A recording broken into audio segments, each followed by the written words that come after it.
Bom dia a todos, em nome de Jesus Cristo, nosso Salvador, e a graça de Jesus Cristo seja sobre a tua vida, hoje e para todo sempre. Amém. No Evangelho segundo São Mateus, o Evangelho de Mateus, capítulo de número 7, versículo de número 13, Mateus capítulo 7, versículo 13, está escrito: entrai pela porta estreita, pois larga é a porta e espaçoso o caminho que leva à perdição, e muitos são os que entram por ela. Como é estreita a porta e apertado o caminho que leva para a vida, poucos são os que a encontram. Amados e queridos irmãos e ouvintes, colegas, estamos aqui diante desta escritura tão tremenda, proclamada pelo nosso Senhor e Salvador Jesus Cristo, aqui em São Mateus, capítulo de número 7, versículo de número 13. Jesus, então, está apresentando aqui diante de nós dois caminhos. Um caminho que leva à perdição e outro caminho que leva à salvação, ou seja, à vida. Um leva à morte, outro leva à vida.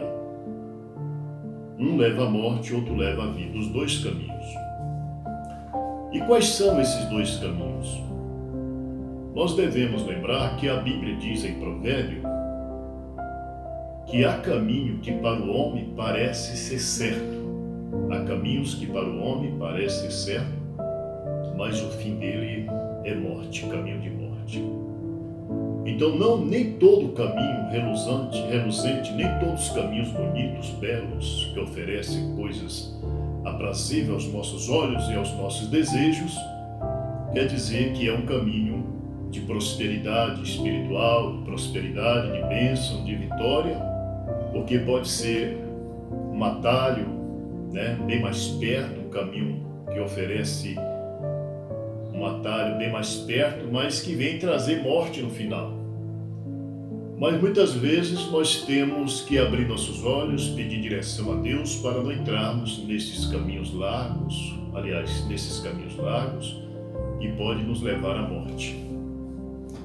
Então, quando Jesus falou, entrai pela porta estreita, porque apertado é o caminho que conduz à vida, e são poucos que entram por ele. O caminho apertado é um caminho de renúncia, de desprezo, de humilhação, de tristeza.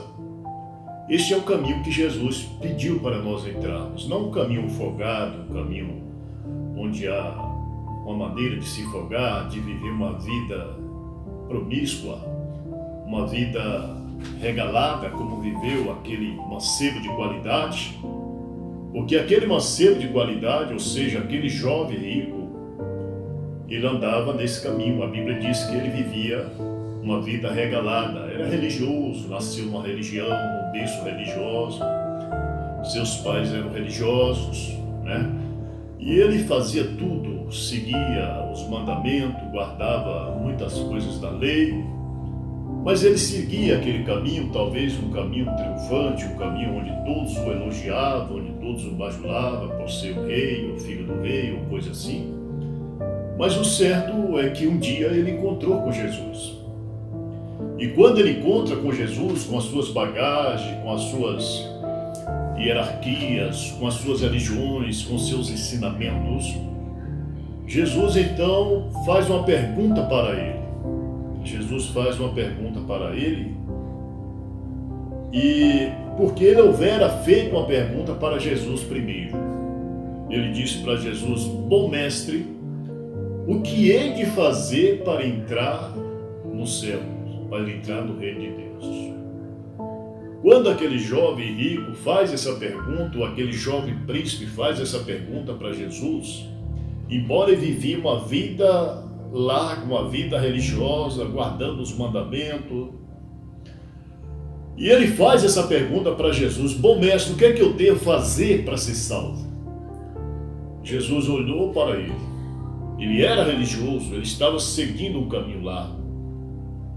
Mas ele não tinha convicção da sua salvação, ele não tinha certeza da sua salvação, como muitos estão dentro das igrejas seguindo a religião, mas não tem certeza se você partir hoje, para onde irá você? Onde irá passar a eternidade? Este é o momento de nós refletirmos e pensar que este jovem rico, ele era sim um religioso, seguia ali, guardava os mandamentos, e quando ele encontra com Jesus, ele faz essa pergunta. E Jesus disse para ele, Jesus responde para ele, bom só um que é Deus. Olha só o que Jesus respondeu para ele. Bom mestre, o que eu devo fazer para herdar a vida eterna? Jesus disse, bom só um que é Deus. Se ele fosse um jovem revelado, se ele tivesse revelação da palavra, ele ia ter a revelação que o apóstolo Pedro teve. Ele ia dizer para Jesus, mas tu és Deus, Jesus Cristo é Deus, e eles não sabem disso. Ele não sabia disso. Então, por ele não saber, não ter a revelação concreta de quem era Jesus, por isso muitos estão dizendo seguir a Jesus, mas não sabem quem é Jesus. Eles chamam Jesus de menino Jesus de praga, outro da terceira pessoa da Trindade. Então eles dizem que Jesus é isso, Jesus é aquilo, mas Jesus, ele é o próprio Deus, conforme está escrito na Bíblia. Jesus Cristo é o verdadeiro Deus e a vida eterna. Então é preciso ter essa revelação. Então a revelação essencial em nossas vidas é a revelação da palavra. E quando Jesus fala para ele, bom só um, que é Deus, ele então olhou para Jesus, ficou triste, e Jesus disse para ele, vai, vende tudo que tu tens, distribui aos pobres, e vem e segue-me, e eu te darei um tesouro no céu. Eu te darei um tesouro no céu. Então Jesus ofereceu para ele esse tesouro no céu, mas para que ele fosse herdeiro, e a maior palavra que ele já ouviu de Jesus foi isso. Deixa tudo que tens, vende e distribui aos pobres, e vem servir a mim, e eu te darei um tesouro no céu. Nós devemos lembrar que aquele jovem, ele guardava os mandamentos. Ele disse para Jesus, eu guardo os mandamentos. Jesus disse, está te faltando uma coisa. Mas está te faltando uma coisa. Não adianta guardar os mandamentos da lei, não guardar muitos mandamentos, mas se está faltando alguma coisa. E Jesus sabe o que está faltando no seu coração.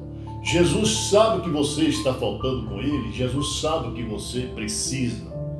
Às vezes você tem colocado tua fé em um líder, uma religião, mas Jesus falou, está te faltando uma coisa, vai, vende tudo que tens, distribui aos pobres, vem a mim, eu te darei o reino dos céus. E quando Jesus pronunciou essas palavras, a Bíblia mostra que ele ficou muito triste, porque ele possuía muitas propriedades e certamente ele não queria abrir mão.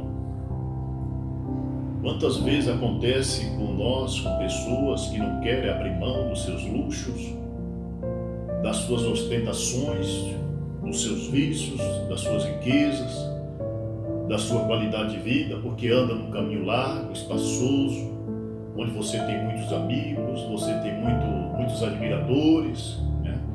Você se torna essa pessoa que é o centro das atenções, mas a partir do momento que você larga tudo isso e vai servir a Jesus, você deixa de seguir esse caminho e vai seguir um caminho estreito de abnegação, de renúncia, de desprezo, e muitos vão te abandonar, teus colegas, teus amigos vão te abandonarem porque você está trilhando esse caminho estreito que leva à vida eterna. Mas esse jovem rico, ele não quis, a Bíblia diz que quando Jesus falou isso para ele vender tudo, renunciar e seguir Jesus, que ele daria ali um tesouro no céu, ele foi-se embora. Aí Jesus disse, está mais fácil passar um camelo pelo fundo da agulha, do que um rico entrar no reino dos céus. Um rico, meus preciosos irmãos, não é só rico de material, não. não é só rico de matéria, de bens materiais. Há muitas riquezas. Por isso está escrito em Apocalipse, capítulo 3, versículo de número 17. Jesus disse que estas igrejas, ou seja, esta igreja dessa era, da era de Laodiceia, conforme mostra o profeta de Deus, que nós estamos vivendo na última era da igreja, a era de Laodiceia, conforme está escrito ali em Apocalipse, capítulo 3. Em Apocalipse, capítulo 3, versículo 17, você vê ali uma igreja rica, com muita riqueza, materiais, e eles se apresentam baseado nas suas riquezas. E Jesus então disse para ele: como dizes, rico sou e estou enriquecido, e de nada tenho falta, e não sabes que é pobre, desgraçado, cego e nu. É o que acontece com as igrejas de hoje, são ricas, né? Mas lá no fundo estão pobres de espírito, não acontece nada, são pobres, miseráveis, cegos e nus. E Jesus acrescenta, ele diz assim: aconselho que de mim compre ouro refinado no fogo, e colírio para ungir os teus olhos, para que vejam, e não mostra a vergonha da tua nudez. Você vê que as denominações religiosas hoje as pessoas estão nus, como nos dias de Gadara, quando Jesus visitou a cidade de Gadareno. Aquele demônio, aquela legião estava nus nos sepulcros, gritando e clamando no sepulcro, mas quando ele viu Jesus, ele caiu aos pés de Jesus e adorou Jesus. Olha só, a legião de demônios cai aos pés de Jesus e começa a adorar Jesus. E ele então disse: filho do Deus Altíssimo, que temos nós contigo? Viesse aqui nos perturbar. E Jesus disse para aquela legião: como é o teu nome, Satanás? Ele disse: legião, porque somos muitos. Estavam nus, estavam adorando Jesus. É o que acontece no nosso dia.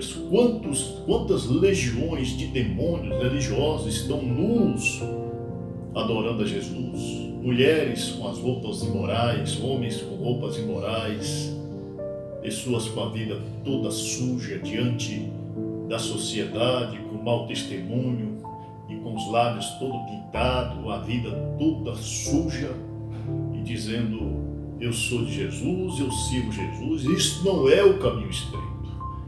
Este é o caminho das religiões, é o caminho da perdição que leva à morte. Por isso Jesus falou: estreita é a porta e apertado o caminho que leva à vida, poucos são os que a encontram. Eu estou pregando para você esta simples mensagem para que você possa obedecer e entender, pedir a Deus para abrir teu entendimento, para que você se renuncie e saia dessas religiões ricas, dessas religiões camufladas, dessas portas largas que te levam para o inferno. Você vê que tudo dá errado. As coisas para você têm dado errado até aqui. Seus filhos talvez não tenham sido bem-sucedidos. Tuas filhas talvez não tenham sido bem-sucedidas. Sua família não está sendo bem-sucedida. Por quê? Você se pergunta: mas eu estou dentro da igreja, eu estou servindo a Deus, entre aspas. Estou dentro de um caminho largo que pode tudo, que o pastor libera tudo, que você pode fazer tudo. Mas e o filtro de Deus? E o filtro do homem que pensa? Será que você nunca ouviu uma advertência do Espírito Santo? Será que você nunca ouviu uma mensagem te advertindo, dizendo: este caminho te leva à morte, este caminho vai levar você à morte? Porque o caminho de Deus é perfeito, o caminho de Deus é estreito. E nós estamos vivendo uma época difícil, uma época de epidemia, de praga, de mortandade sobre a terra que está assolando as nações, a humanidade, exatamente por causa do pecado, por causa da desobediência à palavra de Deus. Mas aqueles que são fiéis, aqueles que estão gemendo, por isso a Bíblia diz, Deus falou para o profeta: passa no meio da cidade e marca nas testas das pessoas que gemem por causa do pecado, da imoralidade que está sobre a cidade. Então nós não podemos concordar. A Bíblia diz: não ajunteis com as obras infrutíferas das trevas, mas antes condenai-as. E por você condenar as obras infrutíferas, as trevas, coisas que não agradam a Deus, muitas vezes você vai ser odiado. Por isso Jesus falou: por causa do meu nome sereis odiado por todos, mas é bem recebido por Deus. Eu creio que Deus está falando ao teu coração, Deus está abrindo a tua mente para você sair dessas religiões ricas, dessas religiões que pregam porta larga, porque Jesus falou em Apocalipse 18:4, se não me falha a memória: sai dela, povo meu, para não ser participante das suas pragas e para que não incorrais nos seus pecados. É hora de nós sairmos dessa religião organizada e entrar na palavra, ser batizado corretamente em nome de Jesus Cristo, conforme está escrito no livro de Atos, capítulo 2, versículo 38. Arrependei-vos cada um de vós e seja batizado em nome de Jesus Cristo para perdão dos pecados e recebereis o dom do Espírito Santo. Você talvez nem foi batizado dessa forma, talvez invocar a Trindade, o sinal da cruz sobre a tua vida, e você não recebeu o nome. O nome do Pai, do Filho e do Espírito Santo é Senhor Jesus Cristo. Por isso a Bíblia diz: arrependei-vos cada um de vós e seja batizado em nome de Jesus Cristo, e você é selado com o selo de Deus, que é o Espírito Santo. E assim que você é batizado nesse nome, Deus vai te trazer uma ceia original. Deus vai te trazer uma mensagem original para que você entre nessa porta estreita e seja odiado, perseguido talvez, por causa da palavra. Que Deus te abençoe, que a graça do Senhor Jesus Cristo seja sobre a tua vida, que você possa meditar nessas palavras e pedir teu batismo enquanto há tempo. Arrependei-vos cada um de vós e seja batizado em nome de Jesus Cristo. O Senhor Jesus te abençoe. Amém.